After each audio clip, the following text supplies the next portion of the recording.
1, 2, 3 мотор. Бәріңізге сәлем. Arduino негіздері курсының кезекті сабағына қош келдіңіздер. Бүгінгі сабақ менің қолымда ұстап тұрған пультпен байланысты. Пульттің жұмыс істеу принципіне байланысты бүгінгі сабақтың тақырыбы инфрақызыл сәулені деп аталады. Мектепте 7-ші класстан 11-ші классқа дейін сүйікті пәндеріңіз болса да, болмаса да физика деген пәнді оқыдыңыздар. 9-ші, 10-ші, 11-ші класстардан соның ішінде инфрақызыл сәулені деген тақырыпты өткен боларсыздар. Барлық физика курсының оқулықтарында қызыл түспен олардың анықтамаларын деп қояды. Сондай бір анықтамалардың бірі инфрақызылға былай деген анықтама берді. Инфрақызыл микротолқында сәулелену мен көрінетін қызыл түс арасындағы спектрлердің көрінбейтін бөлігіндегі электромагниттік толқындар. Не түсіндіңіз? Менің теориялық білімім бар деп айтатын болсақ, қарапайым еш нәрсе білмейтін балаға түсіндіріп жатқан кезде бұл анықтамалы, яғни микротолқында сәулелену мен көрінетін қызыл түс арасындағы спектрлердің көрінбейтін бөлігіндегі электромагниттік толқындар. Сіздің алдыңызда бала отыр, осыны бала оқып отыр. Сіз қарапайым тілмен түсіндіргіңіз келеді, бірақ кітапта сол анықтама тұр. Мен мысалы мына анықтамадан ешқандай мәлімет алған жоқ. Көрінетін бөлігіндегі спектрлердің көрінбейтін бөлігіндегі электромагниттік толқындар. Негізінен инфрақызыл деген сәулену дегенге нақты анықтама беріп кететін болсақ, дәл жаңағыдай анықтама беріліпті. Ал мен сіздерге қарабайыр тілде түсіндіргім келеді. Инфрақызыл сәулену. Негізінен бұл сәуленуді 1800 жылы эксперимент негізінде тапқан. Бұл экспериментті ағылшын астрономы, яғни астрономиямен айналысатын ғалым Уильям Гершел деген ғалым ашқан екен. Ол ғалым эксперимент негізінде тапқан. Оның эксперименті өте қызық. Біздегі спектрлер дейміз. Спектрлер кемпірқосақтың түстері, яғни көк түстен қызыл түске дейінгі аралықтағы жарықты алып келеді. Яғни сол жарыққа термометр қояды. Әр жарыққа, яғни мысалы 7 түс деп бар дейік, көк түстен қызыл түске дейінгі аралықтағы әрбір түске, яғни сол түстерді түсіру арқылы, мен түсіріп тұрмын сол түстерді, яғни көк түстен қызыл түске дейінгі аралықты түсіріп тұрмын, және де әр түске термометр қояды. Яғни қызыл түске бір термометр, көк түске бір термометр, және соның арасындағы түстерге әр қайсысын термометр қойып шығады. Сонда көк түстен қызыл түске термометр қойған кезде қызыл түстен кейінгі және қызыл түсте термометрдің температурасының артқанын көреді. Және осы кезде инфрақызыл сәулеленуді ойлап табады. Яғни инфрақызыл сәулелену деген терминді шығарады. Яғни инфрақызыл сәулелену деген эксперименттік негізі дәл осындай. Инфрақызыл сәулелену негізі қарапайым өмірде біз ол сәуленуді көрмейміз. Көзіміз инфрақызыл сәулені көрмейді. Бірақ жылу ретінде қабылдайды. Инфрақызыл. Мысалы, біз отты қызыл түспен жанып жатыр, отты қызыл түспен жанып жатыр. Бірақ біз одан жылу ретінде немесе үй жағдайындағы батареялар. Батареяның қасына барсаңыз, сіз оның қасына барған кезде жылу аласыз. Бірақ ол жылуды сіз көре алмайсыз.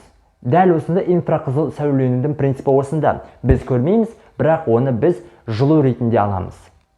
Инфрақызыл сәуленудің қарапайым өмірде қолданылуы. Біз телевизорды қосқан кезде немесе басқа құрылғыларды қосқан кезде пульттерді пайдаланамыз. Пульттердің ұшында жарық диодтары, біз алдыңғы сабақта өткен жарық диодтар бар. Ол жарық диодтары жарық шығарады.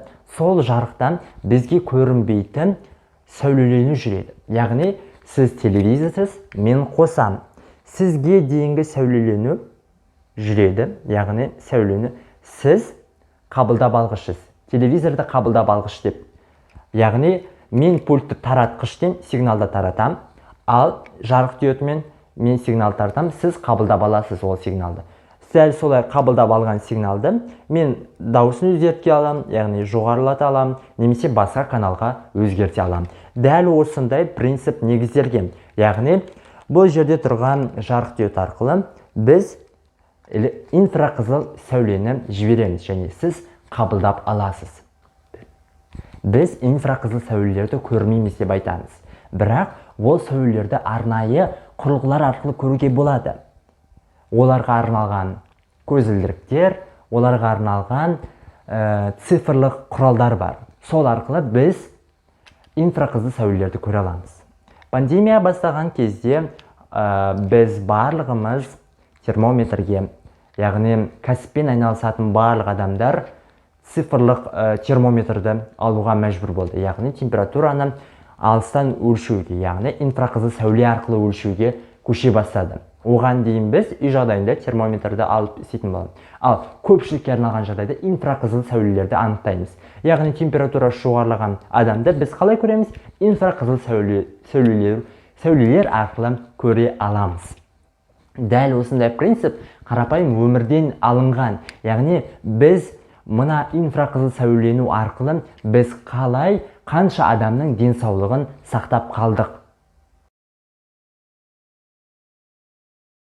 Проекттің схемасын фрезинг платформасында құрып үйренетін боламыз. Әуелі баста бізге макеттік плата мен Arduino Uno микроконтроллер керек болады, және де біз поисктан инфраред деп іздеп көрейік.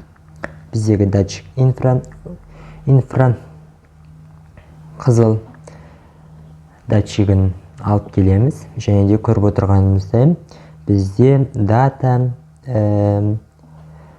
дата және жерге тұйықтайтын және де қуат көзіне қосатын бөлігі берілген. Яғни инфрақызыл датчигімізде 3 аяқ берілген. Сол 3 аяқтың 2 аяғын 5 вольтқа жалғаймыз, және де 1 аяғын жерге тұйықтаймыз, және 1 аяғын диджитал бөліктегі біз көрсеткендей қазір диджитал бөліктегі екінші пенге апарып жалғайтын боламыз. Көріп отырғанымыздай 2 аяғын біз 5 вольтпен жерге тұйықтап жатырмыз, ал датаны алып келеміз. 3-ші аяқты біз 2-ші диджитал пенге апарып жалғайтын боламыз. Дәл осындай бізде схема құрылады, және де бұған бізге тағы керек болады.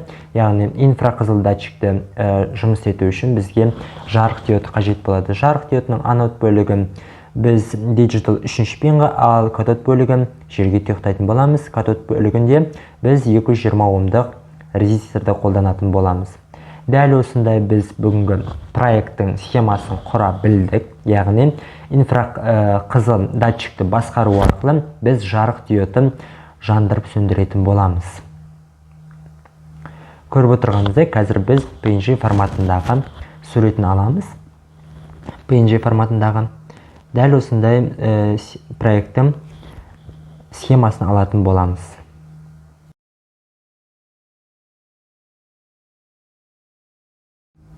Біз бүгінгі проектімізде Tinkercad онлайн сервисіне жұмыс етеміз. Бізде схеманы қалай фрезинг платформасында қалай құрдық, дәл сондай қылып Tinkercad онлайн сервисінде дәл солай қылып құратын боламыз. Бұл біздің нақты жұмыс істеуімізге қажет болады. Және де яғни инфрақызыл датчикті пульт арқылы басқару арқылы жарық диодын қосатын боламыз. Көріп отырғанымыздай, бізге осы проекттің скетчін жазу үшін бізге алдын ала жазылған скетчті көрсетеміз. Яғни алдын ала скетч жазылған кезде бізге include iRemote, яғни infrared remote, яғни библиотекасын қосатын боламыз. Бұл библиотека біздегі инфрақызыл датчиктің жұмыс істеу принципіне негізделген. Және де бұл жерде біз инфрақызыл датчиктің қабылдағышын іске қосамыз. Яғни бізде датаны біз 2-ші диджитал пенге жалғап отырмыз, және де осы кезде көріп отырғанымызда бізге көрсетіп отыр. Яғни serial begin арқылы біз 9600 портқа жалғадық, және одан кейін біз қабылдағышты қостық. Қабылдағышты қосқаннан кейін бізде loop функциясында біз шарт қойдық, яғни біздегі қабылдақ библиотекадан алынған біздегі результат данныйымыз болатын болса, онда бізде шығарып бер, онда сол қабылдағыштан алған данныйды, яғни бізде және де switch, яғни таңдау операторын қою арқылы біздегі сол таңдайтын, яғни результаттан келген данный сәйкес келетін болса, онда бізде жарық түйетін қос деген пәрменді беретін боламыз.